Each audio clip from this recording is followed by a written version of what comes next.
교동은 53편 10편 121편. 내가 산을 향하여 눈을 들으라. 나의 도움이 어디서 올까? 여호와께서 너를 실족지 아니하시게 하시며 너를 지키시는 이가 졸지 아니하시로다.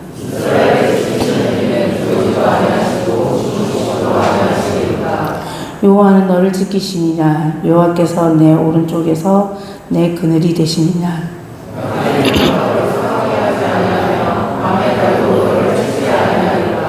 여호와께서 너를 지켜 모든 환난을 면하게 하시며 또 내 영혼을 지키시리로다. 여호와께서 너의 치료를 지금부터 영혼까지 지키리로다. 아멘. 성경 봉독 마태복음 6장 9절에서 10절 제가 봉독하겠습니다. 그러므로 너희는 이렇게 기도하라. 하늘에 계신 우리 아버지여, 이름이 거룩히 여김을 받으시오며 나라가 임하시오며 뜻이 하늘에서 이루어진 것 같이 땅에서도 이루어지리다. 네. 목사님 나오셔서 말씀 전하겠습니다. 네. 우리 옆에 분하고 인사합시다. 사랑합니다. 축복합니다. 환영합니다. 우리 성현 형제님이 너무 오랜만에 와가지고 반가워요. 전화를 계속 했는데 전화가 바빠가지고 못 받았나 봐. 계속 전화해요. 네, 반가워요. 오늘은 나라가 임하시오며 라는 제목으로 말씀을 나누도록 하겠습니다. 본문 10절을 보면 예수님께서 오늘 본문 제목처럼 나라가 임하시오며 라고 기도하는 것을 볼 수가 있습니다. 그러면 생각해 볼 것은 나라가 임한다는 것이 무슨 뜻인가 하는 겁니다. 여러분은 나라가 임하는 것이 무엇이라고 생각하십니까? 이게 오늘 말씀의 핵심인데, 얘들아 퀴즈 하나 낼게. 퀴즈 맞춘 사람 옆에 가르쳐 주지 말고 퀴즈에서 맞히면 목사님이 그 요셉의 창고에다가 5,000원 넣어놓을 테니까 5,000원씩 사 먹어. 그렇지? 나라가 존재하려면 세 가지 조건이 필요해. 뭐가 세 가지가 있어야 나라가 되는 거야. 인정받을 수 있어. 뭘까요? 아는 사람? 그래, 하나도 모르는구나. 에? 없어요? 에? 이슬비 해봐. 뭐라고? 하나님? 아니, 나라가 존재하려면 나라로, 대한민국이 나라로서 사람들에게 인정받으려면 전 세계 사람들한테 세 가지가 있어야 돼. 뭐야? 에? 뭐, 그래, 좋네. 사람과 땅과 경제. 아깝다. 2개 맞았는데. 국민과 영토와. 다 알려줬네. 땡이다, 야. 아깝다, 야. 다음번에, 다음 기회에. 국민, 영토, 주권, 세 가지가 있어야 나라가 존재할 수 있습니다. 그러니까 이것이 보편적으로 사람들이 이 세 가지를, 야, 니네가 나라야? 땅이 없어? 그럼 나라가 아니야. 대한민국 임시정부는 나라가 아니야. 뭐 이런 거, 이렇게 되는 거예요. 땅이 없으니까. 땅이 없으면 나라가 아닌 거예요. 땅이 있어야 되고 국민이 있어야겠죠. 나라만 있고 국민이 없으면 어떻게 나라가 됩니까? 그리고 주권이 있어야 되겠죠. 주권이 뭐예요? 독립적으로 어떤 것을 결정할 수 있는 그 권세, 능력을 주권이라고 합니다. 그 나라가 독립적으로 누군가의 지배 아래 있지 않고 독립적으로 할 수 있는 주권이에요. 이 세 가지가 있어야 돼요. 이것이 바로 세상 사람들이 인식하는 보편적인 국가에 대한 개념이고 상식입니다. 그런데 여기서 우리가 알아야 할 한 가지 중요한 사실이 있는데, 그것은 하나님 나라는 세상의 나라와 개념이 좀 다르다는 거예요. 비슷해요. 국민, 영토, 주권, 이 세 가지가 있는 것이 비슷하긴 한데 그 내용으로 직접 들어가 보면 내용이 완전히 달라요. 비슷한 것 같지만 다릅니다. 그래서 우리가 세상의 방식으로 하나님 나라를 이해하려고 들면 하나님 나라가 이해가 되지 않습니다. 그리고 문제가 발생해요. 우리가 인식하는 바대로 이 세 가지 조건으로 하나님 나라를 생각하면 비슷해요. 거의 비슷한데 그 내용으로 들어가면 달라서 오해가 발생한다는 겁니다. 그래서 실제로 예수님 당시에 나라에 대한 개념, 예수님께서 말씀하시는 하나님 나라에 대한 개념과 이스라엘 백성들이 생각하는 하나님 나라의 개념이 달라서 문제가 발생해요. 그래서 어떤 결과가 일어납니까? 그 나라의 왕이신 예수님을 인정하지 않아요. 하나님 나라를 인정하지 않아요. 그리고 실제로 이스라엘 사람들은 나라를 어떻게 인식했습니까?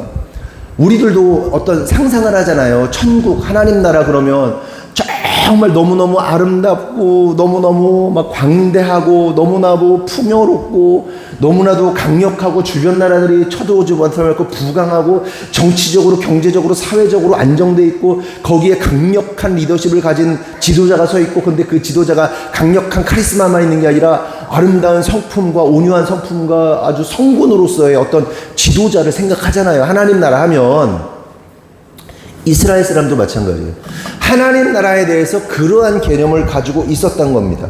그리고 실제로 선지자들이 뭐라고 그래요? 야, 앞으로 너희들에게 하나님 나라가 임하게 될 텐데 그 하나님 나라가 임하게 될 때 야, 다윗 왕과 같은 이스라엘 역사 가운데 가장 번성했고 가장 강력한 나라가 다윗의 왕국이잖아요. 그래서 지금도 이스라엘 국기는 다윗의 별로 별이 하나 그려져 있잖아요.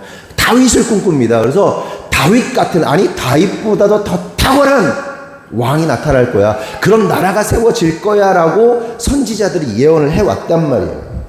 그러면 그 예언적으로 선포된 그 왕이 결론적으로 봤을 때 누구예요? 오셨어요? 안 오셨어요? 오셨단 말이죠. 그걸 뭐라고 그래요? 우리는 예수님이라고 하지만 당시 유대인들에게는 메시아라고 했다는 겁니다. 그러니까 히브리어로 메시아가 마시아인데 기름 부음 받은 자라는 뜻을 가지고 있습니다. 여러분 이스라엘의 역사 속에서 기름 부음은 어떠한 자들에게만 딱 세 부류에게만 기름이 부어지죠. 누구죠? 첫 번째 왕, 두 번째 제사장, 세 번째 선지자. 왕, 제사장, 선지자들에게만 기름이 부어지게 돼 있어요. 그래서 유대인들에게 있어서 메시아는 어떤 개념을 가지고 있는 거예요?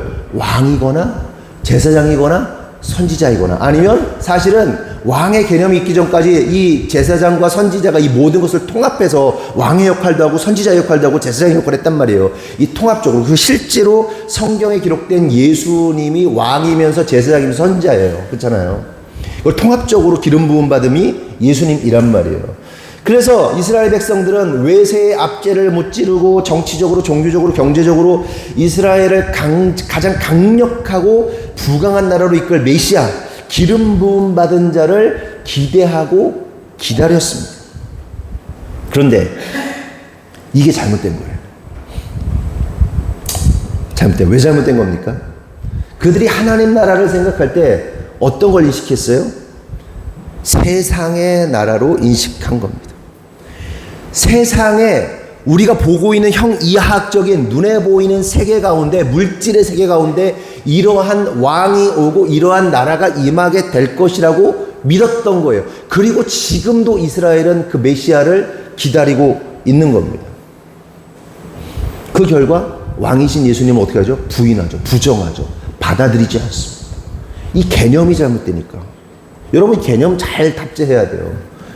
이미 오셨지만 그리고 우리에게 펼쳐질 그 하나님 나라에 대한 인식이나 개념이 잘못되면요 절망할 수도 있어요.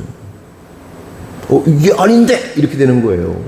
그래서 주님을 알아야 되고 나라를 알아야 되고 나라가 어떤 개념인지 하나님 나라가 어떤 것인지 이해해야 됩니다. 그러면 궁금한 것은 그 메시아가 이스라엘 백성들이 그렇게 기다리고 그리고 로마의 압제로부터 그리고 그 고대 중동 지역의 그 여러 나라들이 있잖아요. 막 그 나라들 압제로부터 메시아가 좀 와야 되는데 그 메시아가 도대체 언제 오는 것이냐에 대한 궁금증이 있었을 거 아닙니까? 참으로 성경은 감사하게도 친절하게도 그 메시아가 오기 바로 직전에 한 인물이 올 것이다.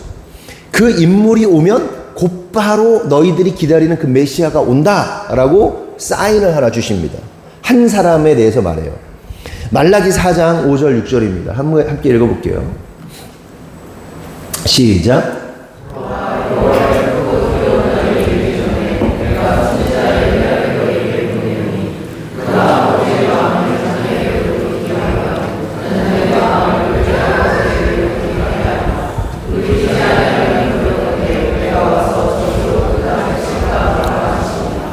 여기서 여호와의 크고 두려운 날이 언제일까요? 메시아가 오는 날이에요. 하나님 나라가 임하는 날입니다. 여러분 하나님 나라가 예수님이 오시면 믿는 자들에게는 구원의 기쁜 소식이 임하는 실현되는 날이면서 동시에 믿지 않는 자들에게는 그 크고 두려운 날이 되는 것이겠죠. 양날의 칼 같은 겁니다. 검 같은 겁니다.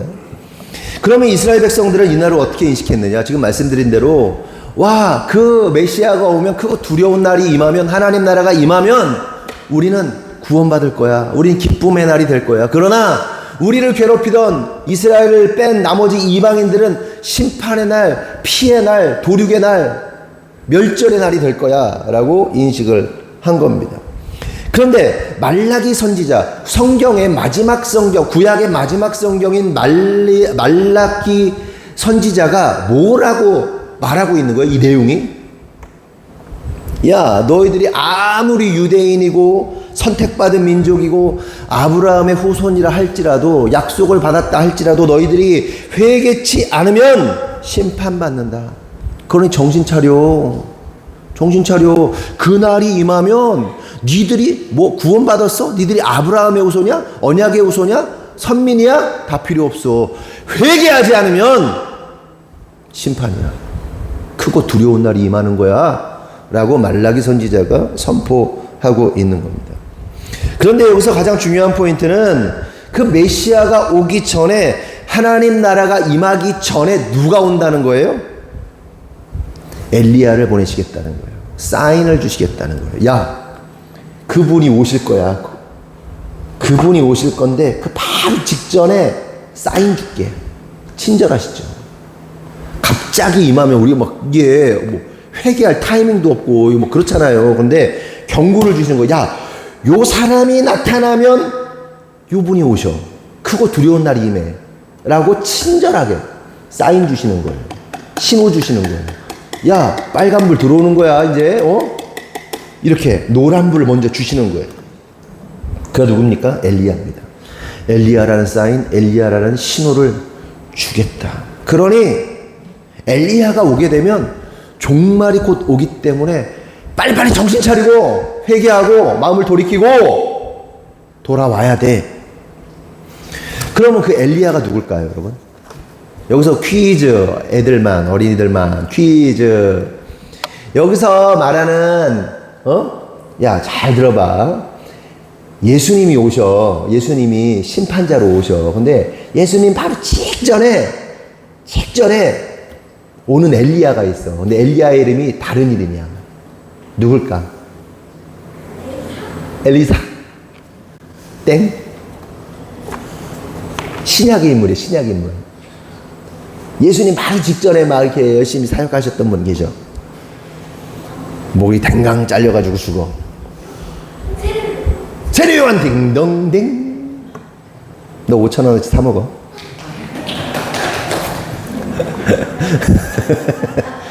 네가 맞춘 거야 지금? 그치? 갑자기 생각났어? 슈퍼 바이블 많이 봐가지고? 슈퍼북 많이 봐가지고 그래. 지금 왜 자꾸 퀴즈를 내냐면 이제 아내가 우리 어린이부 애들이 성경을 너무 몰라가지고 걱정이라고. 그래서 제가 한 달에 한 번씩 퀴즈를 내라. 퀴즈 대회를 해라. 이렇게 했는데, 성경 퀴즈 대회를 했는데, 그래서 퀴즈를 좀 내봤습니다. 그 구약 성경의 마지막인 말라기의 시점에서 보면요, 이미 그 엘리야는 이미 400년 전, 350년, 400년, 뭐 450년 요 사이의 인물입니다. 말라기 시점에서 엘리야를 보면 옛날 사람이에요. 이미 역사 속에서 사라진 인물입니다. 그럼 그 엘리야가 하늘에 올라간, 막 구름 타고 올라간 엘리야가 다시 내려온다는 얘기일까요? 아니죠. 엘리야의 성정을 가진, 엘리야의 캐릭터를 가진, 엘리야의 역할을 하는 어떤 인물이 너희들 가운데 임하게 될 것이다. 그게 누구다? 세례 요한이다. 마태복음 17장 10절에서 13절 보겠습니다. 시작.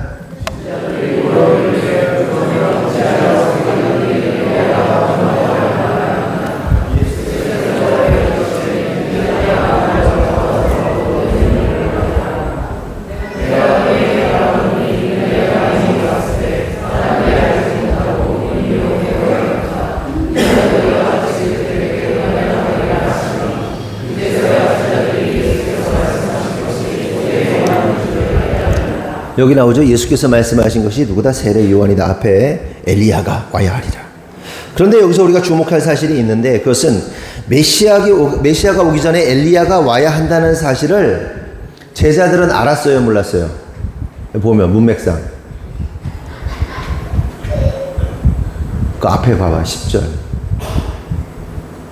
제자들이 물어 이르되 그러면 어찌하여 서기관들이 엘리야가 먼저 와야 하리까 하나요? 제자들이 알았어요, 몰랐어요? 제자들은 몰랐어요. 엘리야가 먼저 오게 된다는 사실을 제자들은 몰랐어요. 그런데 서기관들은 알았어요, 몰랐어요? 너무나도 정확하게 잘 알고 있었습니다. 아, 메시아가 오기 전에 엘리야가 온다. 그리고 세례 요한이 엘리야라는 사실을 짐작하여 알고 있었던 겁니다. 그런데 문제가 뭐예요? 그들이 엘리야와 메시아를 받아들이지 않고 알고도 거부했다는 거예요. 세례 요한이 엘리야구나 라는 사실을 알았다는 거에 몰랐다는 거. 너무 정확하게 알았어요. 정확하게 알았는데도 불구하고 거부했다. 그리고 그 뒤에 오시는 예수님도 알고도 거부했다는 겁니다. 왜 거부했습니까? 싫죠. 싫은 거예요. 왜 싫어? 메시아가 어떤 존재예요? 정치, 경제, 사회, 문화, 경제적으로 부강케 해주는 존재잖아요. 그들이 생각한 메시아가 영적으로 완전한 하나님 나라의 통치 안에 거하게 하는 존재가 아니라 단지 잘 먹고 잘 살게 해주고 근심 걱정 없게 해주는 메시아를 기대했단 말이에요. 근데 엘리야가 왔어. 메시아가 왔어. 근데 왜 거부해요? 싫죠. 왜? 이미 자기들은요, 유대 사회 속에서 기득권자야. 기득권 세력이야. 자기들은 로마의 압제를 받고 있지만 로마의 보호를 받았어요. 그 종교인들이. 그래서 속상할 게 없어. 억울할 게 없어. 그냥 이미 잘 먹고 잘 살고 있어. 그러니 거부하는 거예요. 메시아가 필요치 않아요. 마찬가지죠. 오늘날 신앙생활하는 우리들도요, 인생의 기득권, 인생의 주도권을 우리가 가지고 있어요, 사실. 주님께 다 내어드립니다. 제가 아까 찬양하다 눈물이 난 게 뭐냐면, 왕의 위엄을, 저는요, 왕이라는 단어에 제가 이제 미치거든요. 왕 그러면요, 막 눈물이 막 나요. 그 예수님의 왕되심. 예수님의 왕되심, 나의 왕되심. 그저 왕만 나오면 이렇게 버튼이야, 딱. 왕, 딱 그러면, 그냥, 아까도 뭐 참고 막 찬양했는데, 인생의 주인, 인생의 보좌 가운데 누가 앉아있어요? 예수님이 앉아있는 거 맞아요? 말로는 예수님이 앉아있다고 하지만, 내 인생, 내 맘대로, 내 뜻대로, 하고 싶은 대로 하잖아요. 내 감정대로, 내 기분대로, 내 생각대로. 인생의 주도권이 나에게 있어요. 그래서 인생의 주도권이 나에게 있는 사람은요, 예수님이 그렇게 예수님을 믿지만 예수님을 갈망하지 않아요. 주님의 다시 오심을 기대하지 않아요. 언제나 오시려나, 이제나 오시려나, 내일 오시려나, 모레 오시려나, 주님이 언제 오시려나. 갈망하지 않아요. 기대하지 않아요. 그때나 지금이나 마찬가지다. 그 바리새인 서기관들이 정확하게 알고 있었는데도 불구하고 엘리야를 거부하고요, 메시아를 거부해요. 왜? 인생의 기득권이 나에게 있으니까. 그냥 먹고 살만해. 괜찮아. 조금 쪼들리긴 해도 그냥 살만해. 내 맘대로 살아도 괜찮아. 여러분, 이 말씀이 우리 모두에게 적용됐으면 좋겠어요. 제 자신뿐만 아니라 우리 모두 한사람한 사람, 저거 누구 얘기지가 아니라 내 얘기지 다 가져가세요. 그러한 자에게 은혜가 있을 줄 믿습니다. 그러면 궁금한 것은 메시아가 오기 전에 먼저 오는 세례 요한은 어떤 역할을 했던 사람인가? 그는 돌이키는 자입니다. 돌이키는 자. 아까 말라기서에 보면 아버지의 마음을 자녀에게로 돌이키고 자녀들의 마음을 아버지께로 돌이키는 자가 엘리야라는 겁니다. 그럼 궁금한 것은 세례 요한이 엘리야인데 엘리야는 어떠한 방식으로 마음을 돌이켰는가 하는 겁니다. 마태복음 3장 1절에서 2절 말씀 보겠습니다. 시작.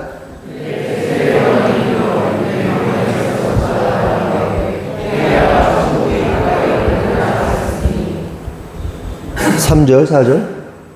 시작.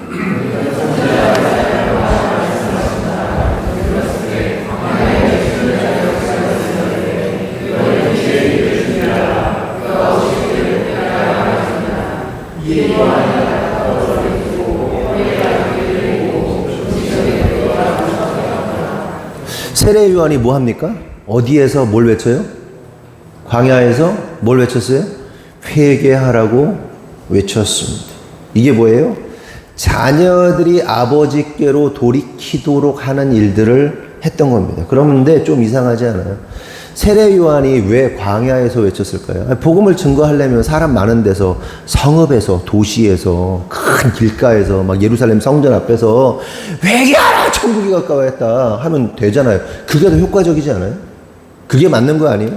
광야는 뭐 하는 곳입니까? 그냥 사막 같은 데 아니에요. 들풀 조금 나고 사람도 돌아다니지 않는 데예요. 미친 사람이 낙타 옷 입고서는 막 이렇게 석청 이렇게 빨아먹고 막 거지처럼 돌아다니는데 회개하라! 천국이 가까이 왔다 그러면 누가 들어요, 그거를? 들을 사람이 없어요. 이상하잖아요. 왜 세례 요한은 광야에서 외친 것일까? 도시가 아니라, 성읍이 아니라, 성전 앞에 번화한 거리가 아니라 왜 아무도 안 듣는 것 같은 그 현장에서 회개를 외쳤냔 말이에요. 정신병자지. 좀 설명을 드리면, 여러분 광야는요 어떤 곳입니까? 광야는 성경에 이 홍해를 건넌 사건, 출애굽의 사건을 보면 광야는요 어느 포지션이에요? 애굽은 타락한 도시입니다. 타락한 나라입니다. 바벨론 성읍 같은 곳이에요. 그곳에서 어린 양의 피로 인하여 열재앙을 피하고 홍해를 건너죠. 홍해라는 죽음의 현장을 건너죠. 죽음의 현장을 건넌 다음에 어디에 놓여집니까? 광야에 놓여지죠. 광야 다음에 가나안에 들어가는 거예요. 이 광야는 출애굽해서 죽었다 살아 나온 자들이 거하는 곳이 광야입니다. 결국 세례 요한이 사람이 많은 성읍이나 도시에서 회개를 외친 것이 아니라 외치지 아니하고 사람이 없는 광야에서 외쳤다는 것은 설명한 것처럼 그 땅을 빠져나와서 죽음의 홍해를 건너서 나온 하나님의 자녀들을 향해서 세례 요한이 외치고 있는 거예요. 그냥 세상에 심판받을 자들 아니라 살아나온 자들, 광야에 거하는 자. 광야는 뭡니까? 우리의 인생이에요. 뒤에 설명하겠지만 광야는 끝나는 게 아니에요. 우리가 요단강 건널 때까지 우리는 그냥 광야예요. 광야, 뒤에서 설명할게요. 인생의 시간입니다. 그 인생의 시간 가운데 죽음을 건너 예수 어린 양의 피로 건너온 자들을 향해서 세례 요한을 외치는 거예요. 얘네들이 누구니까? 자녀니까. 그래서 말라기에 자녀들의 마음을 돌이킨다는 거예요. 근데 광야 가운데 있는데 얘네들이 이렇게 고장이 났어. 맛이 갔어. 바이러스가 들어갔어. 하나님의 뜻대로 살아야 되는데 광야에서 말 더럽게 안 들어. 막 이래. 걔네들을 돌이킨 거예요. 그냥 막 아니라 결국 그 사람이 엘리야예요. 야, 이 사람 오면 예수님 오는 거야. 메시아 오는 거야. 야, 광야에서 외치는 그 사인. 도시 성읍이 아니라 도시 성읍에서 외쳤으면 그 사람은요 엘리야가 아니야. 광야에서 인생의 하나님의 다루심을 받는 인생의 시간 가운데 놓여진 그들 향해서 외쳤던 그 엘리야, 세례 요한.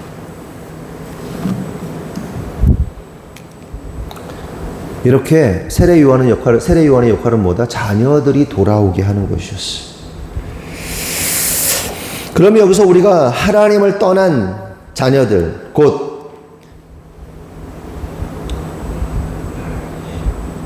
그 광야 가운데 있는 유대인이라고 우리의 입장을 한번 생각해 보자는 거예요. 그러니까 저와 여러분이 세례 요한이 막 외치는 광야 가운데 놓여져 있는 구원받은 자들인데 막 정신 못 차리고 있어. 구원받고 홍해도 건넜어. 우리가 다 그렇잖아요. 우리가 그 포지션이잖아요. 지금 광야 가운데 놓여져 있는 거 아니에요. 우리 인생이 하나님 나라 직전에, 가나안 직전에 우리가 딱 요 상태야. 그런데 막 살다 보니까 정신이 없어. 막 광야에 살다 보니까 막 돈도 없어. 막 뭐도 없어. 막 부족해. 막 엉망진창이야. 막 그러니까 막 어떻게든 막 만나를 더 많이 모으고 막 썩어 없어질 것인데 막 메추라기를 막 먹고 달라고 막 난리를 치고 막 정력이 떨어졌어요. 그러니 막 메추라기 좀 주세요. 막 그거잖아. 막 그러고 살고 있어. 막 그냥 즐거움 따라서 그러고 있는 거죠. 우리가 딱 그 포지션이라고 생각해 보세요. 그러면 메시아 도래 직전에 엘리야인 세례 요한이 회개를 선포하는데 정상적이라면 사람들이 어떠한 반응을 보여야 하는 게 맞습니까? 엘리야가 왔네. 광야에서 외치는 엘리야가 왔네. 자녀들 돌이키는 엘리야가 왔네. 와, 메시아 오겠네. 회개하겠죠. 마음을 돌이키겠죠. 야, 큰일 났네. 엘리야라는 사인이 왔네. 엘리야 사인이 왔어. 엘리야 사인이 왔어. 야, 피포 노란불이야. 야, 좀 있으면 빨간불 들어와. 정신 차리는 것이 정상적인 사람들의, 하나님을 믿는 정상적인 사람들의 태도이고 모습이어야 한다는 겁니다. 그런데 문제가 뭐예요? 세례 요한의 회개의 선포를 듣고 회개한 자들이 있죠. 세례받은 자들이 있으니까 회개한 자들이 있었지만 대부분의 사람들이 어떻게 해요? 회개치 않아요. 특별히 종교인이라고 하는 자들이 회개치 않습니다. 그들이 누구예요? 바리새인, 서기관들. 그 누구보다 메시아의 도래를 기다리고 기대하고 그 누구보다 오시게 될 엘리야와 메시아에 대해서 정확하게 알고 있었던 그들이 회개치 않습니다. 예수님 때 당시도 마찬가지잖아요. 예수님 별 보고 막 이거 보면서 다 보면서 이때 오는구나. 이 헤롯이 막 물을 때 다 대답한단 말이에요. 이때 왕이 난다. 다 알아요. 정확하게 알고 있었어요. 여러분 우리도 마찬가지 아니에요? 우리도 이 마지막 시대에 우리가 살고 있는데 마지막 징조에 대해서 너무 많이 알고 있어요. 근데 회개치 않아요. 똑같아. 여러분 여기서 우리가 깨달아야 할 한 가지 사실이 있습니다. 그것은 주님을 많이 안다는 자들이, 신앙이 좋다는 자들이, 주님 말씀을 많이 알고 있다는 자들, 공부 많이 했다는 자들이, 또한 하나님께 헌신되고 충성하고 봉사 많이 한다는 자들이 오히려 바리새인과 서기관들처럼 하나님 말씀을 무시하고 교만함으로 회개치 않을 가능성을 많이 더 가지고 있다는 사실을 깨달아야 돼요.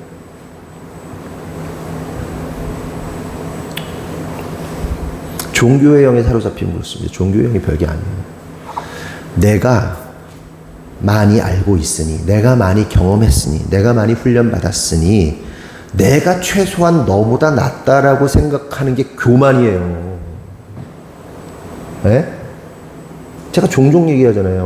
어제도 제가 엘리베이터를 타는데 갑자기 생각이 퍼뜩 뜨는 거예요. 월요일날 제가 목사님들 모임이 있어가지고, 목사님, 그 임원들 모임이 있어가지고 가야 되는데, 그 양반, 저 양반, 갑자기 들다가, 그 제가 나름 평가하잖아요. 다른 목사님들을. 저 양반은 정말, 근데 갑자기 퍽 뜨는 생각이 뭐냐면, 저 양반들도 훌륭하신 분들이지. 나보다 더 훌륭한 분들이지. 그분들도 자기 스스로를 자기가 괜찮다고 생각하실 텐데 내가 뭐라고 그들을 평가하고 내가 나보다 못난 사람이라고 그런 판단을 하고 있는 교만을 떨고 있나. 싸가지 없는 거사 내 스스로. 그게 교만이요. 종교의 영에 사로잡혀서 내가 너보다 신앙적으로 영적으로 우월하고 탁월하다고 생각하는 순간 교만이 들어간 거예요. 그럼 주님 말씀도 안 들어요. 뭔 얘기인지 알아요?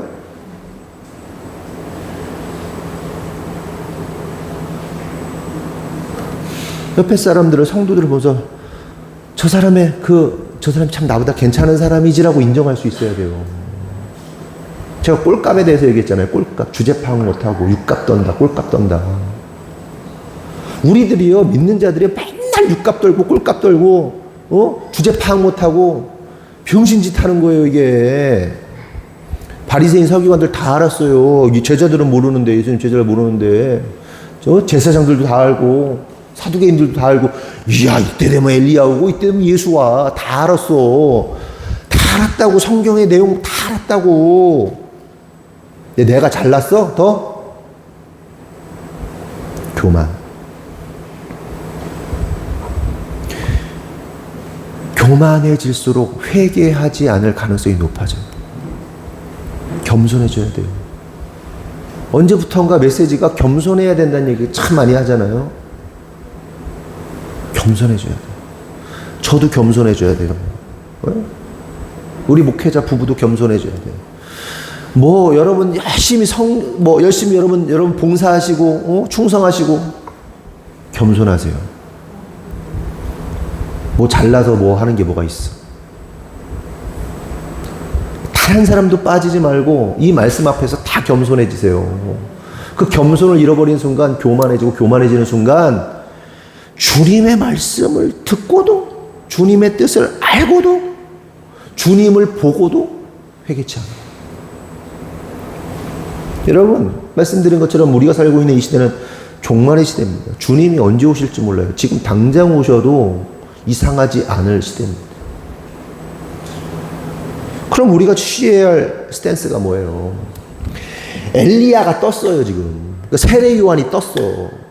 그럼 바짝 엎드려서 회개하고 주님 앞에 주님의 뜻이 무엇인지를 구하고 주님 마음에 합한 뜻을, 합한 행위를 하고, 이게 날아가는 거예요. 마찬가지로 우리는요, 우리의 시대는요, 엘리야가 임한 것 같은 시대예요. 세례 요한이 임한 것 같은 시대란 말이에요. 수많은 사인들을 주세요. 그럼 어떻게 바짝 엎드려? 그럼 주님 앞에 헌신하고 충성하고 돌이키고 주님의 뜻이 이루어지길 기도하고 아버지의 뜻을 어떻게 해요? Just do it 하라고, 행동하라고, 아버지의 뜻을 이루기 위해서 순종함으로.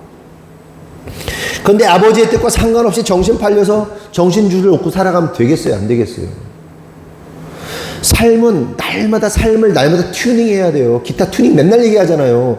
냅두면요 조금씩 틀어져요. 그냥 두면, 일주일 두면 조금씩 틀어져요. 2주 두고 3주 두면요 막 윙윙거려. 날씨 추웠다 더웠다 그러면 막 늘어났다 막 난리도 아니에요. 매주 잡는 거야.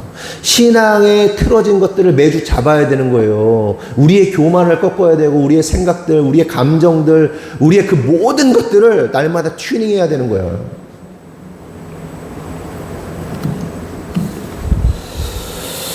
간절히 바라는 것은 우리가 바리새인과 서기관들처럼 알고도 순종하지 않는 그런 우를 범하지 않았으면 좋겠어요. 그러자 회개치 않는 그들을 향하여 엘리야가 뭐라고 그럽니까? 세례 요한이 17절에서 21절 다 같이 읽어보겠습니다. 7절에서 12절 시작.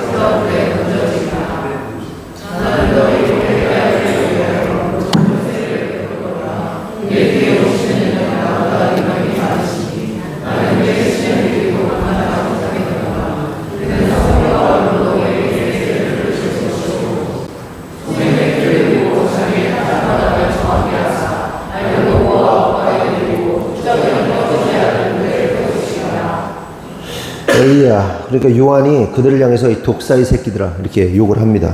그러면서 너희들이 아브라함의 후손이라는 사실 때문에 구원받을 줄 착각 마라. 회개치 않으면 아브라함의 언약이고 뭐고 없어. 하나님 나라에 들어갈 수 없어. 그리고 그렇게 회개하지 않은 너희들을 심판하실 분이 오신다. 그분은 나보다 능력이 많다. 나는 그분의 신발을 이렇게 드는 것조차도 나 부담스럽다. 감당 안 된다. 또한 그분은 물이 아니라 성령과 불로 세례를 주신다. 그렇게 그 성령과 불로써 알곡은 곡간에 들이고 쭉정이는 불에 태워버리시는 심판자다. 그러니 회개해라. 이렇게 말합니다. 그러니까 여러분, 세례 요한은 어떤 자입니까? 세례 요한은 구약의 마지막 선지자죠.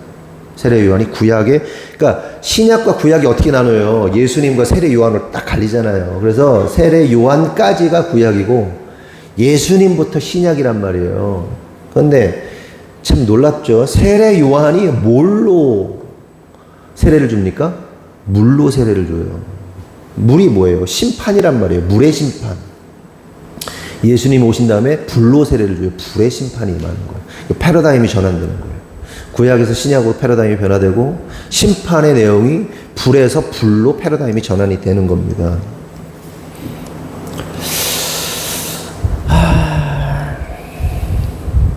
그러면 궁금한 것은 우리가 이러한 사실을 통해서 한 가지 알 수 있는 중요한 사실이 있는데, 그것은 하나님 나라에 곳간에 드리는 것이 뭐예요? 하나님 나라잖아요. 하나님 나라에 드려지는 것, 아니고 불태워지는 것, 천국에 들어가고 천국에 들어가지 못하는 것, 알곡과 쭉정이가 구분되어지고 거두어지는 일들을 누가 하시는 거예요? 예수님께서 하시는 것이죠. 그러니까 천국과 지옥을 나누는 권세가 누구에게 있는 거예요? 예수님에게 있다는 겁니다. 예수님의 권세요. 그러면 궁금한 것은 왜 하나님 나라의 권세가, 원래 하나님 나라는 하나님이 왕이시잖아요. 하나님이 뭐예요? 권세자시잖아요. 말 그대로 그럼 하나님 나라잖아요. 근데 하나님 나라에 들어가고 들어가지 못하는 것을 그 구분하시고 결정하시는 권세가 누구에게 있다고 그랬어요? 예수님에게 있잖아요. 그러면 하나님 나라는 누구 거예요? 예수님 거예요. 이해되셨어요? 그러면 궁금한 것은 왜 하나님 나라의 권세가 하나님이 아니라 예수님께 있는 것일까? 그 이유는요, 하나님께서 그 하나님의 나라를 아들의 나라로 바꾸어 주셨기 때문에 그래요. 하나님 나라인데 하나님 나라를 명의 변경해 주신 거예요. 아들의 나라다라고 바꿔주신 거예요. 골로새서 1장 13절에서 17절 보면 그가 우리를 흑암의 권세에서 건져내사 그의 사랑의 아들의 나라로 옮기셨으니, 아들의 나라로 옮겼다. 그렇죠? 그 아들 안에서 우리가 속량 곧 죄사함을 얻었도다. 그는 보이지 아니하는 하나님의 형상이시요 모든 피조물보다 먼저 나신 이시니 만물이 그에게서 창조되되 하늘과 땅에서 보이는 것들과 보이지 않는 것들과 혹은 왕권들이나 주권들이나 통치자들이나 권세들이나 만물이 다 그로 말미암고 그를 위하여 창조되었고 또한 그가 만물보다 먼저 계시고 만물이 그 안에 함께 섰느니라. 13절에 그의 사랑의 아들의 나라로 옮기셨다. 무슨 뜻이에요? 하나님 나라가 아들의 나라가 되었다는 말입니다. 천국이 뭐라고요? 하나님 나라가 뭐라고요? 아들의 나라라는 거예요. 아들의 나라. 그러면 궁금한 것은 왜 하나님 나라가 아들의 나라가 된 것일까? 그 이유는 그것이 하나님의 뜻이었기 때문에 그래요. 쉽게 말해서 하나님께서 당신의 나라를 만드실 때 애초부터 그 만드신 이유와 목적이 누구한테 있었다는 거예요? 아들에게 있었다는 거예요. 내가 집을 져. 내가 여기다가 뭐 집을 졌어. 좀 한번 상상 한번 해봅시다. 한 500평짜리 집을 졌어. 좋다. 500평짜리 막, 내부에서 막 기차 타고 돌아다니고 막, 500평짜리 집을 졌어. 근데 내가 집을 지은 목적이 내 아들 주려고 만든 거야. 이해되셨죠? 그래서 이게 누구 나라예요? 원래는 내가 줬으니까 내 나라인데 아들의 나라로 바꾼 거예요. 아들 하니까 이민 생각나네. 아침에 카톡 하나 보냈어요. 아들아, 보고 싶다. 요즘에 소식도 없고 어떻게 잘 지내니? 시간 나면 이때 저녁 때 전화 좀 해라. 이렇게 하고 카톡 하나 좀 전에 보내놓고 왔어요. 얘가 감감무소식이야. 어떻게 살고 있는지 걱정되고. 이게 아버지에게 있어서 아들은 그런 존재입니다. 그렇죠? 그러니까 엄마가 아들을 사랑하는 거하고, 그러니까 아빠가 아들이나 딸을 사랑하는 거하고 엄마가 아들, 딸 사랑하는 거 좀 느낌이 또 다르잖아요. 또 무겁죠. 더 이렇게 애끓는 게 있어요. 그래서 코미디 프로 보니까 그 아들을 군대에 보내는 거를 이렇게 코미디로 하더라고요. 그랬더니 아들이 그러니까 해병대에 딱 입대를 한 거예요. 그랬더니 엄마가 어떻게 우리 해병대 가지고 어떻게 하냐고 막 아버지가 그거 뭐 괜찮다 우리는 다 철도 다 씹어먹고 다 했어 그래서 친구한테 전화를 한 거야. 그래 야 우리 아들 군대 갔다. 그래 네 아들도 군대 갔나? 네 아들 어디? 그래 우리 현역 갔구나. 우리 아들 해병대 갔다. 해병대 갔어. 뭐 울어. 그게 아버지의 마음이죠. 그게 눈물 나잖아. 아유 진짜 좀 있으면 정모 군대 가는데 새끼 정말 너 언제 간다고 그랬지? 8월 18일 얼마 안 남았네.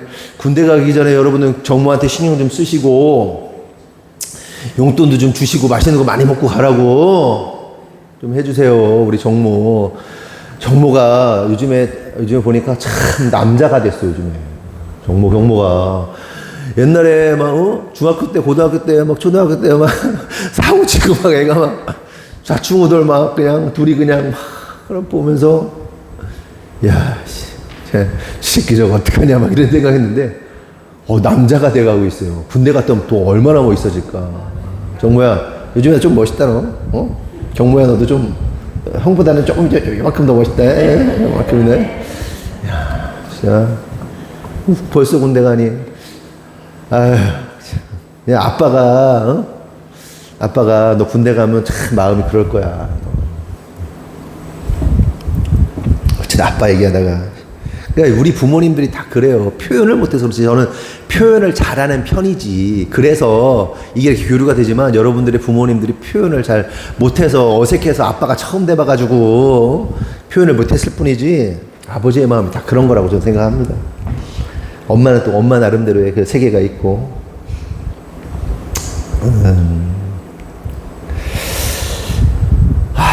그래서 다시 본론으로 돌아와서 하나님 나라가 아들의 나라가 된 것은 애초부터 하나님께서 하나님 나라를 만드셨을 때 아들의 나라로 주시려고, 아들의 나라로 만들려고 그렇게 주신 거예요. 그래서 16절 후반부에 보면 하나님께서 온천하 만물을 그를 위하여, 그가 누구죠? 예수죠.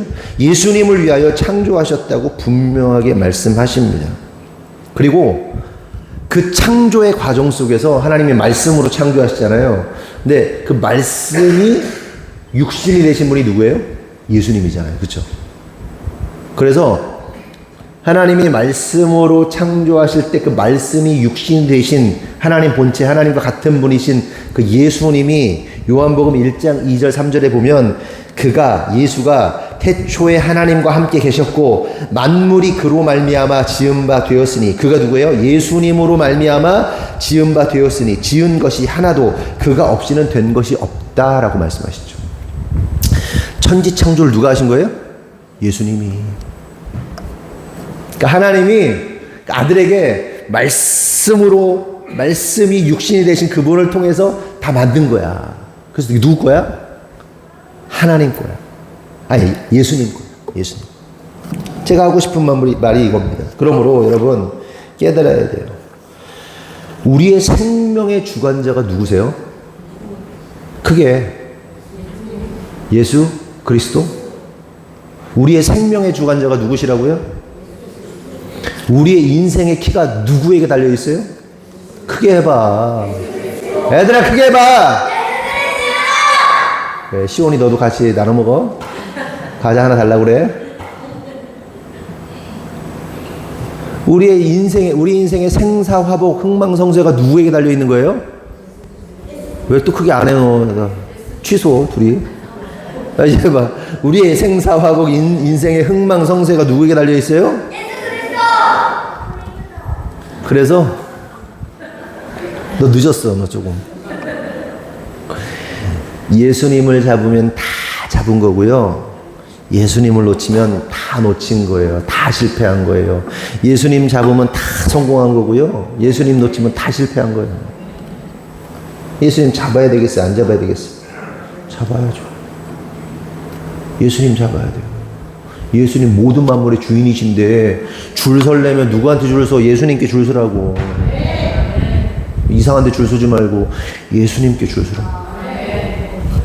그렇다면 생각해 볼 것은 예수님께서 기도하신 하나님 나라는 어떤 자들에게 임하게 되는가? 예수님께서 나라가 임하옵시며 하나님 나라가 임하기를 원합니다. 임하기 원합니다. 그럼 그 나라가 임해야 되는데 어떤 자들에게 임하는가? 골로새서 1장 20절 다 같이 시작.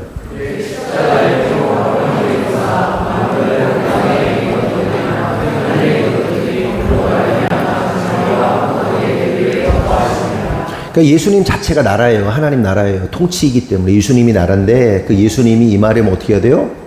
화평해줘야 돼요. 화평하려면 뭐로 화평해줘야 돼요? 그의 십자가의 피로 화평케 되는 거예요. 아멘이십니까? 하나님 나라는 어떠한 자에게 임한다? 예수님의 피로 예수님과 화평케 된 자, 화해한 자, 예수님께 잘못을 고한 자, 예수님과 화평하기를 원하는 자들에게 임하는 나라가 하나님 나라다. 아들의 나라다. 그러면 궁금한 것은 십자가의 피로 화평케 되는 게 무슨 뜻인가 하는 거죠. 화평케 되는 게 뭐예요? 그리스도의 피로 화평케 되는 게 뭐예요?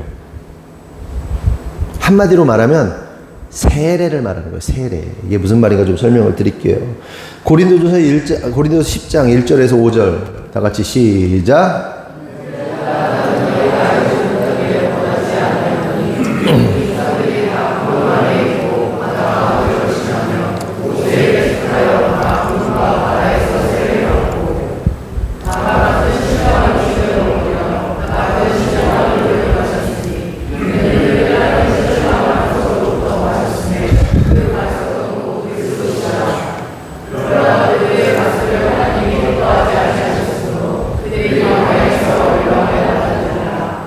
여기 보면 우리 조상들이 다 구름 아래 있고 바다 가운데 다녔다. 이게 무슨 얘기입니까? 홍해 사건을 말하는 거예요. 여러분, 바다가 물이죠. 그리고 구름이 뭐예요? 구름도 물입니다. 물. 근데 이 홍해 사건이 뭐예요? 그러니까 이스라엘이 출애굽을 하잖아요. 10가지 재앙이 임하고 그 가운데 어린 양의 보혈의 피로써 재앙을 피하고, 그래서 나왔는데 쫙 도망갔는데 홍해가 나타나서, 호금은 뭐예요? 죽음의 바다입니다. 건널 수 없어요. 그런데 어떻게 해요? 들어가는 거예요. 그 홍해에 들어갔다는 건 뭐예요? 죽었다는 거예요. 그렇죠? 근데 죽으러 들어갔는데 죽어요? 살아나죠. 살아났단 말이에요.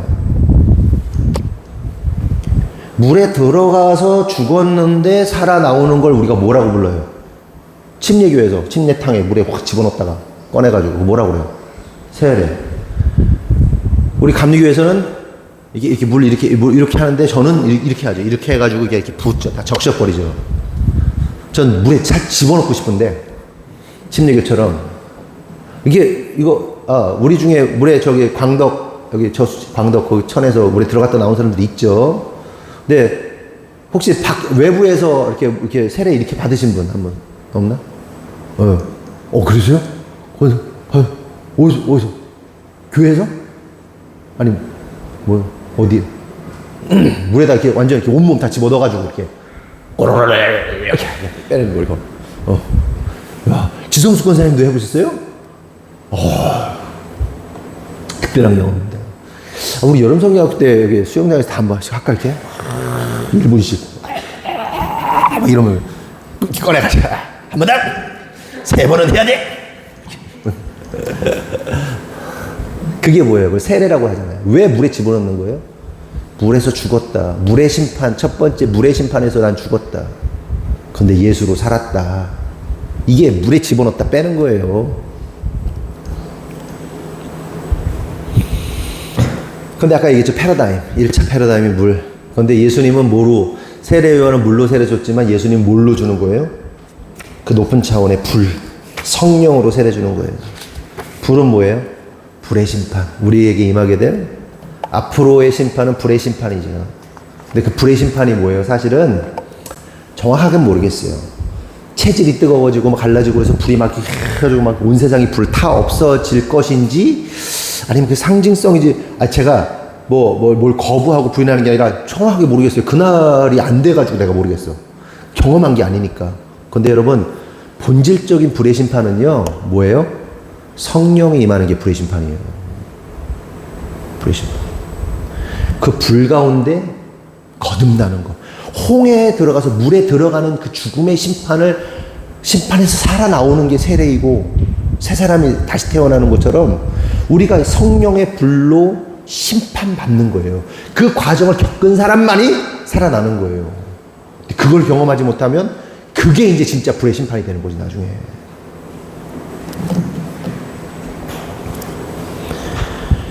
이게 뭐다? 십자가의 피로 어떻게 되는 거예요? 화평케 되는 작업입니다. 그러니까 나라는 존재가 부인되고 죽어나가는 거예요. 그러면서 새로운 피가 공급되는 거예요. 예수의 피가 공급되는 거예요. 홍해 바다가 갈라지는 건 뭘 의미해요? 예수님의 몸이 찢어지는 거예요. 예수님이 십자가에서 달리신 건 뭐예요? 예수님의 몸이 찢어지는 거예요. 어린 양이 갈라지는 거는 예수님의 몸의 찢어짐을 상징하는 거란 말이에요. 그 찢어질 때 누가 살아요? 내가 사는 거예요. 찢어짐의 역사가 있을 때. 그 십자가에 찢겨진 그분의 보혈로 인하여 내가 화평케 되는 거예요. 주님이 내 안에, 내가 주님 안에 거하게 되는 거예요. 완전한 연합이 되는 거예요. 그게 예수님의 나라가 임하는 거예요. 그럼 여기서 질문, 그렇게 성령을 받은 자들, 그리스도와 함께 죽고 산 자들, 그리스도와 화평케 된 자들에게는 어떠한 변화가 일어나는가? 예를 들어, 그러니까 뭐 어떤 사람이 성령을 받았어, 어떤 사람이 막 은혜를 받았어, 막 주님이, 그러니까 막 성령을 받고 받아가지고 방언으로 막 성령 받은 게 나타나는 사람도 있고, 그냥 막 가슴이 뜨거워져가지고 막 어떤 막 성령의 다른 은사들이 막 다 나타나는 사람도 있고, 그건 몰라요. 그렇죠? 성령 받은 거는 그 당사자하고 하나님만 아시는 거지. 근데 어쨌든 막 그 은사가 나타나, 성령의 은사들이 막 그랬어. 막 변화가 됐어. 막 펄쩍펄쩍 뛰고 막 기뻐하고 막 싱글싱글 번글번글 막 그냥 막 지나간 사람한테 예수님 믿으세요 막 이러고 막 그러잖아. 막 뜨거워지면. 그런데 어떤 영역에서 그 성령의 세례를 받고 하나님의 은혜를 받은 우리가 그 성령 받은 이후에 어떤 변화들이 일어나는가? 특별히 성품이나 인격이나 이런 것에 있어서 완전한 변화가 일어났냐? 1번, 성령 받으면 완전히 성품과 인격과 습관이나 뭐 이런 것들이 완전히 변한다. 1번. 2번, 그러는 것 같다가 이번에 다시 돌아온다. 1번이라고 생각하세요? 2번이라고 생각하세요? 1번 손 들어봐. 2번 손 들어봐. 2번이죠, 2번. 여러분 다 성령 받았잖아요. 근데 왜 안 변해? 그렇잖아. 안 변하잖아. 이게 무슨 얘기냐면, 우리의 육신이 이 땅에 거하기 때문에, 그리고 이 죄악된 세상 가운데 세상의 주인이 누굽니까? 본질적으로는 하나님이지만 마귀가 지금 통치한단 말이에요. 그 마귀가 이제 심판받을 것이지만 그 세계 안에 우리가 살아가기 때문에 때가 묻는단 말이에요. 우리의 세마포가 더러운 때가 묻고 옛사람 때문에 우리가 더러워지고 습관이 나오고 막 성령 받았을 때 뜨거워가지고 성령 충만을 유지함으로 우리가 날마다 승리하면 좋겠는데 성령 충만하지 못할 때도 있고 죄를 짓기도 하고 눈으로 범죄하기도 하고 유튜브 보다가 막 그러고 막 이상한 거 보고 막 그런단 말이에요. 옛 모습이 자꾸 나오는 거죠. 잠깐 괜찮았다가. 그럼 어떻게 해야 돼, 우리가? 이거 어떻게 할 거야, 이 성품들, 이거. 예수 믿으면 진짜 우리가 기대하잖아요. 저 사람, 기도도 많이 하고 그랬으면 진짜 성품도 진짜 아름답고 우리가 사람에게 기대하는 바가 있잖아요. 그렇잖아요? 우리 정순이 집사님 막 성충만해. 와, 우리 집사님은 완전히 변했네. 우리 집사님은 이렇게 될 거야. 이렇게 할 거야. 이런 상황에서 이렇게 행할 거야. 그런데가 그거 딱 벗어나면 어떻게 해? 삔또가 딱 나가죠, 우리가. 이거는요, 사람에 대한 이해가 부족한 거야. 목사. 여러분들이. 목사님이라면 이래야 된다는 막 그림 있잖아요. 딱 이렇게 해가지고. 2대8 딱 해가지고. 딱, 오늘 허리띠도 없어가지고 이렇게 옷을 뺐는데 허리띠를 안 가져왔더라고, 내가. 목사가 이상해. 허술해. 막. 목사가 지금 설교도 이상한 것 같고, 막. 실망스러운데? 목사님이 설교를, 내용이 좀 이상한데? 막, 기대하는 바가 있잖아요. 내가 완벽한 인간이 아니잖아요. 실수해요. 부족해요. 항상 말하지만 난 쓰레기예요. 저는 여러분들 앞에서 이 역할을 맡았기 때문에 이 역할을 하는 거예요. 하나님이 역할 주셨으니까. 제가 무슨 막 예수님이 아니잖아요. 근데 그런 기대감이 있단 말이에요. 우리가 이 사람은 얘가 이래야 되는데 이 기대감 벗어나 마탱이 갔네 이거 저 성령 충만하지 않네 이게 말 그따구로 하냐 막 이렇게 막 한단 말이야. 생각해. 물론 내가 그렇게 바라보는 나도 문제고 실제로 그렇게 실망스러운 행동하는 그 사람도 문제지. 다 상대적이고. 그런데 우리가 변화돼야 될 건 있잖아요. 변화돼야 될 건. 그러니까 아까 얘기했지만 인생의 여정 속에서 우리는 어느 포지션에 있다? 애굽에서 예수 어린 양의 피로 패스 오버 해가지고 유월해가지고 홍해를 건너가지고 광야 가운데 있는 거예요. 광야. 광야는 뭐예요? 인생의 시간이라고 그랬죠. 하나님께서요 우리의 40년 동안 우리를 다루시는 시간이 광야입니다. 어떤 성도들은 그러잖아요. 목사님, 사모님, 나에게 놓여져 있는 광야는 언제 지나가게 될까? 언제 광야를 넘어가게 될까? 안 넘어가, 못 넘어가. 요단강 건널 때까지. 요단강의 뭐에 죽음에 우리의 육체를 벗어나는 그 순간까지 우리는 광야라고. 광야는 안 끝나요. 다만 광야 가운데 잘 잘 적응하는 사람이 있고 잘 적응 못하는 사람이 있을 뿐이야. 그래서 광야의 가이더이신 그 하나님이 야, 요 광야 가운데 말이다. 그냥 이대로 쭉 가면은 너 목말라. 그러니까 여기 물 있을 때 물 모아놔. 물 가지고 다녀. 그러다가 물 떨어지면 물 마시고. 야, 근데 여기서 말이야 잘 때 이런 풀들이 있는데 이 풀은 스치기만 해도 그냥 독을 막아주고 엄청 고생한다. 이거 만지지 마라. 아, 예, 안 만지겠습니다. 야, 만나를 줄 건데 하루 먹을지만 딱 해. 내일 가면 썩어. 아, 예, 알겠습니다. 이렇게 말 잘 듣는, 광야 가운데 말 잘 들어서 고생 덜 하고 기쁨으로 즐거움으로 살아가는 인생이 있는가 하면 말 더럽게 안 처먹어. 아, 지가 잘났다. 야, 여기서 물을 미리 준비해놔야 돼? 아니, 나 다 처먹을 건데. 아, 목말라, 살려줘. 그럼 막 옆에 사람들이 막, 야, 물 한 번 먹어라. 그러면 막 옆에 사람들 피해주고 막, 야, 이 풀 만지면 안 돼. 아이, 깔게 뭐나. 울트라맨이야. 뭐 이러고 있는 거예요. 여러분, 우리가 그러고 있는 거예요, 지금. 무슨 얘기인지 알아요? 광야 안 끝나.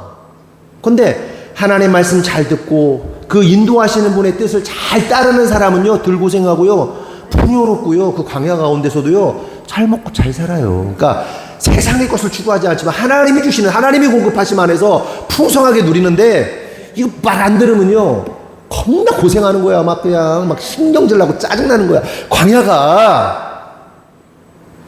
그럼 어떻게 하면 될까? 인도하시는 인도자이신 하나님 잘 따르면, 가이드 하시는 분을 잘 따르면, 광야에 그 해박한 지식을, 모든 것을 알고 있는 분 그 말 따르면 어떻게 되겠어요? 즐겁고 행복해. 근데 왜 신앙생활이 안 즐겁고 안 행복해? 왜 힘들어? 말을 안 듣는 거야. 하나님 어떻게 인도하실지 모르겠어? 그러면 하나님 말씀 잘 들어가지고 잘 되는 사람 따라해. 예? 우리 정순이 집사님 잘해? 그럼 이 사람 하라는 대로 따라해. 그럼 복된 삶이 된다니까? 무슨 얘기인지 이해돼요? 저나 제 아내가 잘하고 있어요? 그럼 따라해요. 아니, 저나 제 아내보다 더 잘하시는 분이 계셔? 그럼 내가 따라갈게. 그리고 우리 성도들이 잘하는 부분이 있으면 내가 그 인정하거든요. 어우, 너무 훌륭하다. 따라해. 인정해. 아, 제가 깜짝 놀란 게, 우리 누구야, 이세영 집사님이 보험을 한다고 그랬을 때 제가 진짜 별거 다 하네 속으로 그랬어요. 되겠냐? 이선영이 되겠냐? 제 마음속에 말은 안 했어요. 제가 뭘 말 잘 안 하니까. 그건. 또 힘들겠네. 또 저것 때문에 여러 사람이 힘들어지겠네. 안 힘든 건 아니야. 근데 엄청 잘하고 있어요, 보험을. 그래가지고 뭐야 하나님이 막 은혜를 주시네. 근데 이세영 집사뿐만 아니라 여러분들 삶 속에서도 그게 많이 일어나고 있었으면 좋겠어요. 그러니까 제가 왜 이세영 집사님 얘기를 들었냐? 이세영 집사님 굉장히 극단적이잖아. 극단적인 예라 얘기한 거예요. 잘하고 계실 거라고 믿는데, 잘하는 사람 보고 신앙생활도 그 사람처럼 하고, 그 사람처럼 말하고, 그 사람처럼, 그렇다고 뭐 안 좋은 것까지 따라하는 얘기는 아니야. 인정하고 따라가봐. 그럼 덜 고생하는구나, 최소한. 그럴 거 아니에요.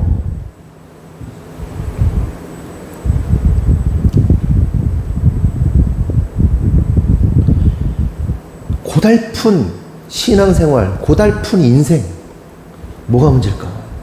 따라해봐.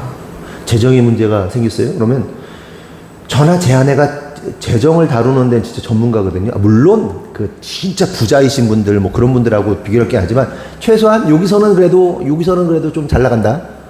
그렇게 한번 해보세요. 돈을 어떻게 쓰고, 어떻게 모으고, 어떻게 불필요한 걸 쓰지 않고, 그런 것부터 해봐. 그럼 어떻게 할까?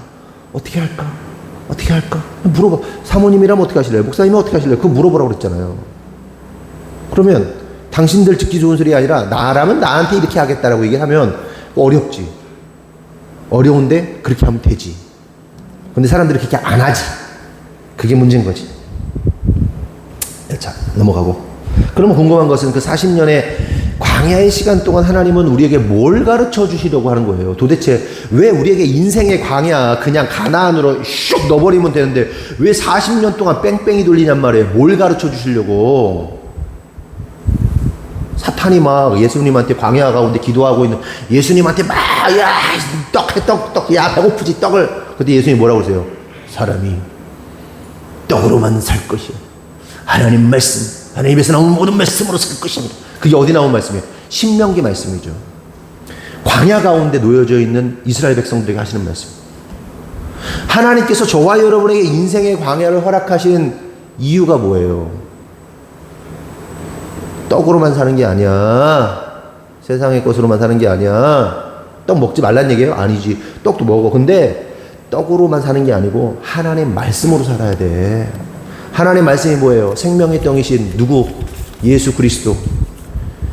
예수 그리스도를 먹고 마시라는 거예요. 그러니까 우리의 인생 가운데 우리가 해야 할 유일한 한 가지가 뭐예요? 한 가지 미션? 예수님을 먹고 마시는 거예요. 생명의 양식이신 생명의 떡이신 그 베들레헴의 빵집의 예수님 떡 먹는 거예요. 그러면 그 인생 뭐한 인생이다? 성공한 인생이다. 그런데 그 광야 가운데 예수님 떡 먹고 만나 먹고 그러려는데 그거 안 먹고 딴 거 먹고 그것만 먹으려고 하고 막 이상하게 세상 것만 먹으려고 그러고 맨날 요즘 애들 공방에 올 때마다 제가 맨날 하는 얘기가 야 중국 음식 좀 먹지 마. 그럼 애들 막 무슨 버섯 무슨 버섯 뭐 마라 버섯 뭐 무슨 버섯 해가지고 막 300원짜리 200원짜리 막 겁나 막 그 맨날 뜯어가지고 하나씩 먹거든요. 야 오래 못 살아 죽어 먹지 마 맛있다고 먹어 싸니까 중국 거 먹으면 안 돼. 니들 먹을 거 안 먹을 거야. 우리 먹을 거면 우리 교회 다니지 마. 중국제 뭐 있잖아 그 버섯 같은 거 하고 무슨 뭐지 그거 마라 그게 이게 곤약 뭐 무슨 그런 거 중국 메이드인 광저우 막 이런 데서 나오는 거 먹지 마. 알았어? 오래 못 살아. 그런 거나 먹고 막 아니 밥을 먹으라고 건강한 걸 먹으라고 예수님 생명의 떡이신 예수님 먹으라고 이러는데 꼭 딴 거 먹고 막 앉아있는 애들이 있는 것처럼 그 실패한 인생 되는 거예요. 인생의 광야의 시간 가운데 하나님 우리에게 원하시는 단 한 가지 말씀의 떡 생명의 떡 예수 먹고 살으라는 거예요. 그럼 성공한 인생 되는 거예요. 말씀 마칩니다. 간절히 바라는 것은 우리가 홍해라는 시간을 건너 그리스도의 보혈로 화평케 된 자들로서 광야를 살아갈 때 세상의 떡만으로 살아가는 인생이 아니라 생명의 떡이신 예수님만을 생명으로 삼고 살아가는 분들이 되기를 원합니다. 그리하여 우리 모두가 영원한 하나님 나라를 누리고 그 하나님 나라가 임한 자다운 삶을 살아내는 분들 되기를 예수님의 이름으로 축원합니다. 기도하겠습니다. 하나님 감사합니다. 하나님의 나라가 우리에게 임한 줄 믿습니다. 하나님의 나라는 예수님이 임하는 것이고 예수님이 임하시는 것은 성령님이 임하시는 것임을 믿습니다. 우리는 하나님 나라가 임한 자들입니다. 하나님 우리가 하나님 나라가 임한 자임에도 불구하고 인생의 광야 가운데 하나님 우리를 다루시기 원하신다는 사실을 깨달았습니다. 그 다루심은 오직 생명의 떡이신 예수님 말씀 먹고 예수님 뜻대로 살아가는 것 이것이 생명의 양식을 먹는 것이고 광야에서 해야 할 유일한 한 가지 미션이라는 사실을 깨달았습니다. 주님 간절히 기도하오니 이 말씀이 우리의 심령 가운데 자유롭게 못이 되어서 뿌리 내리고 열매 맺고 그 열매 가득 안고 주님께 나아갈 수 있도록 주님 축복하여 주시옵소서. 주님께서 이루실 줄 믿사옵고 예수님의 이름으로 기도합니다. 아멘. 아멘. 광고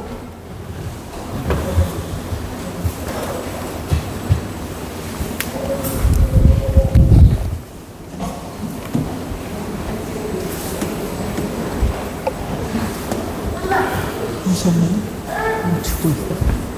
광고가 안 돼요? 주보 좀 주세요. 여기 뭐. 아, 네.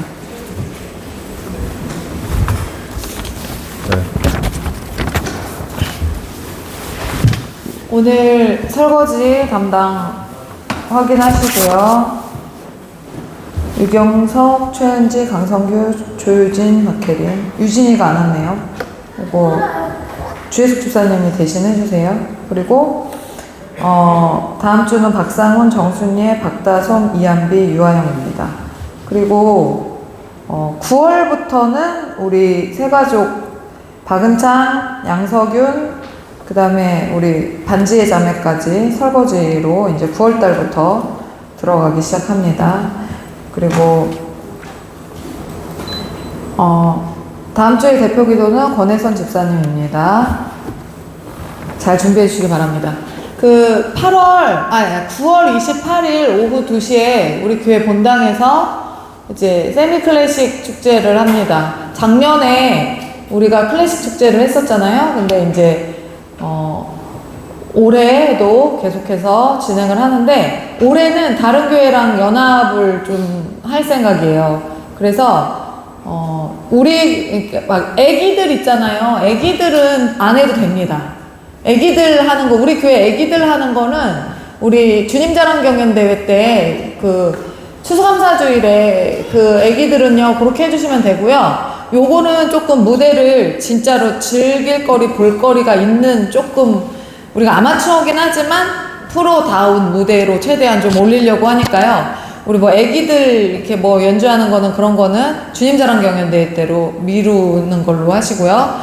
애기들은 신청하지 마세요. 그리고 어른들과 그 다음에 또 어른들 중에서 그러니까 애들 중에서도 연주할 수 있는 분들은 하면 되는데 지금 제가 애기들 하지 말라는 거예요. 동요 수준 치는 애들 하지 말라는 거예요. 그리고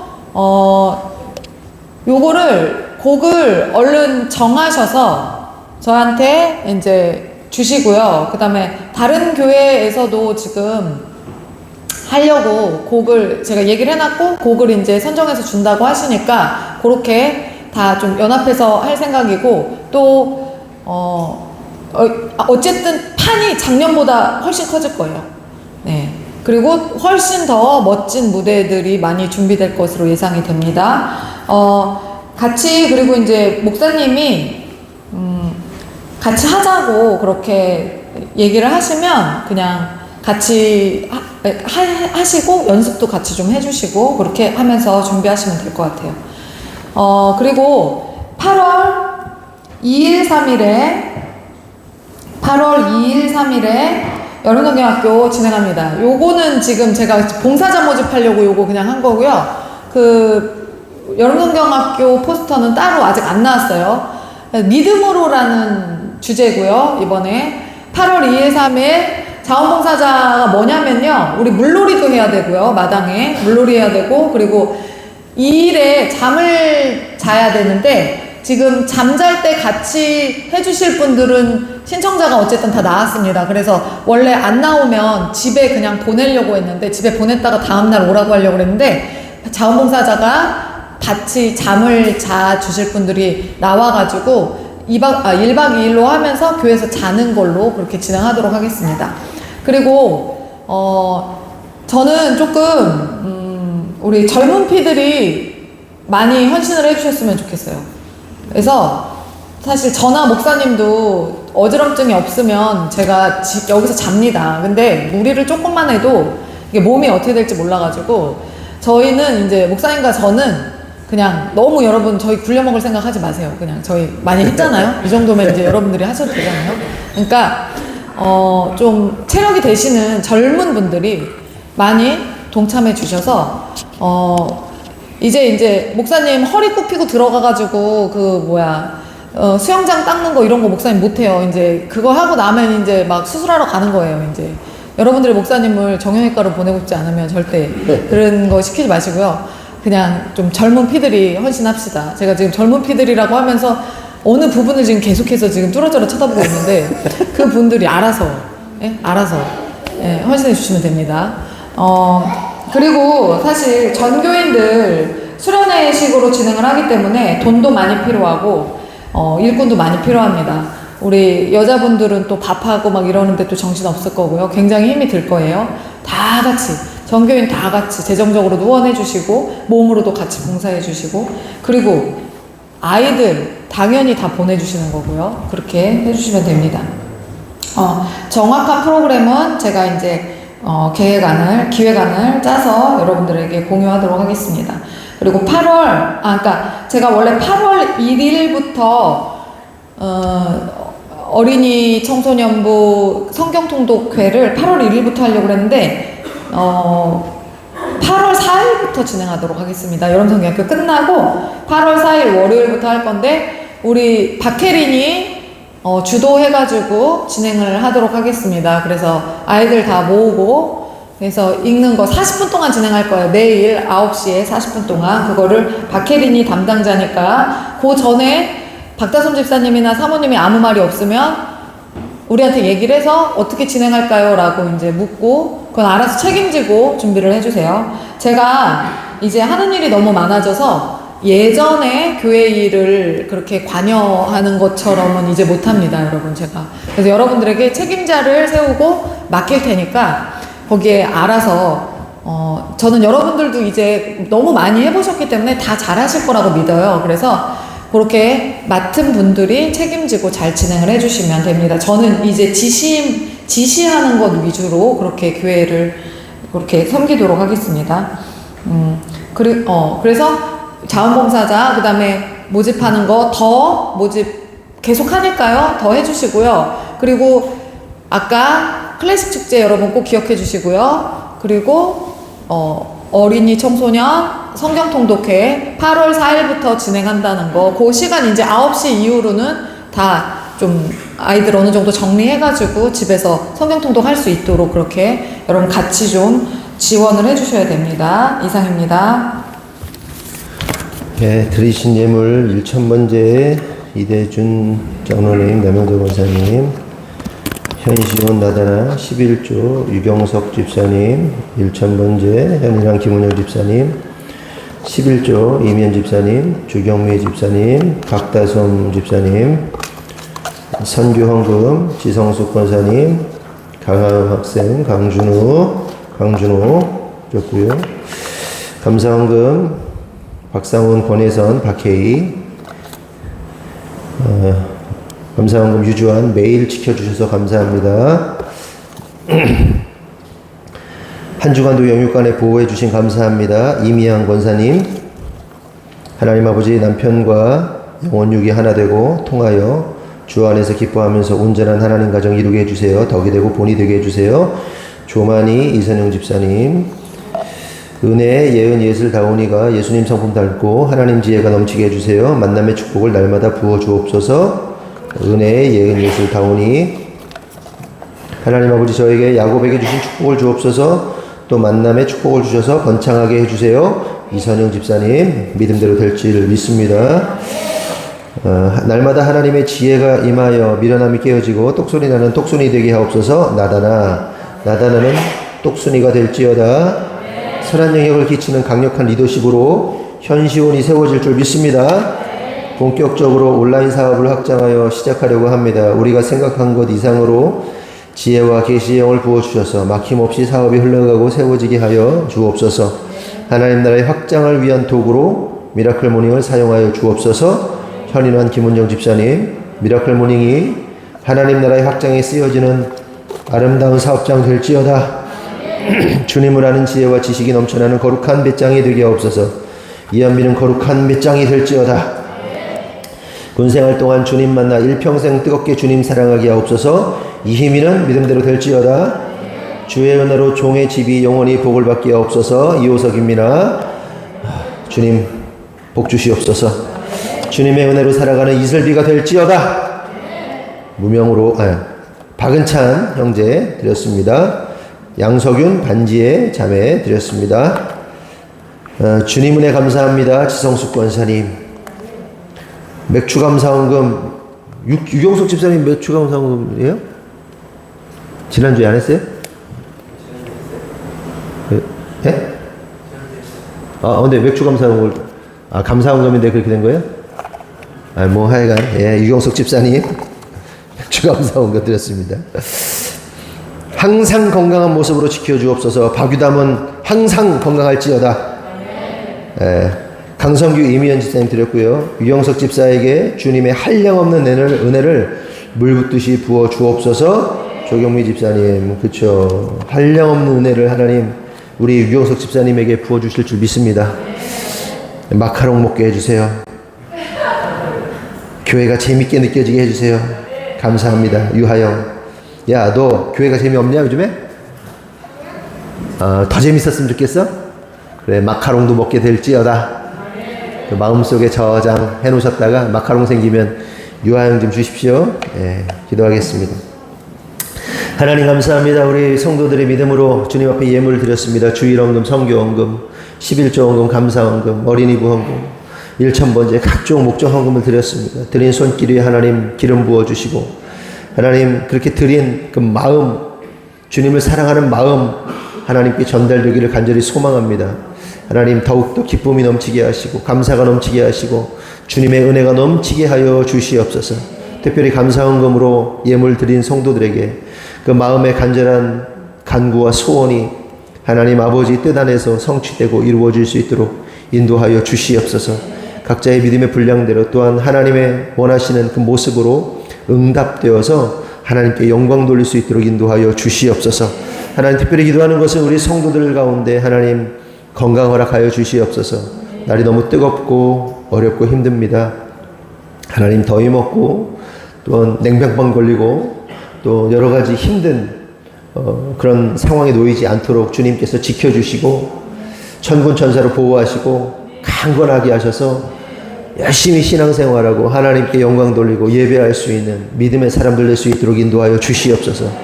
하나님 또한 기도하는 것은 그들의 마음과 또한 심령 가운데 하나님의 비전을 허락하여 주셔서 자신이 놓여져 있는 그 현장에서 하나님의 마음을 어떻게 이룰 것인가 생각하고 기도하고 행동하는 성숙한 신앙인 될 수 있도록 역사하시고 인도하여 주시옵소서.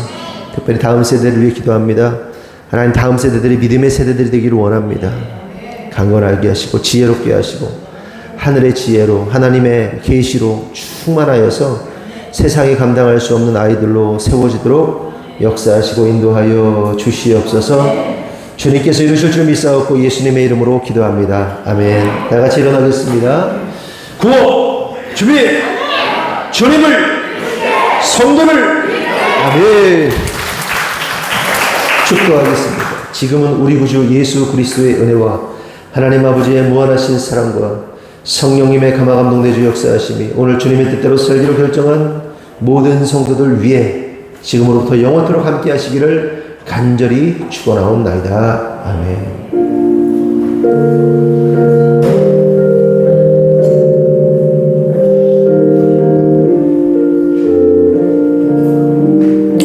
다시 한번 하나님께 영광의 박수 올리겠습니다. 우리 옆에 보라고도 인사합시다. 사랑합니다. 축복합니다.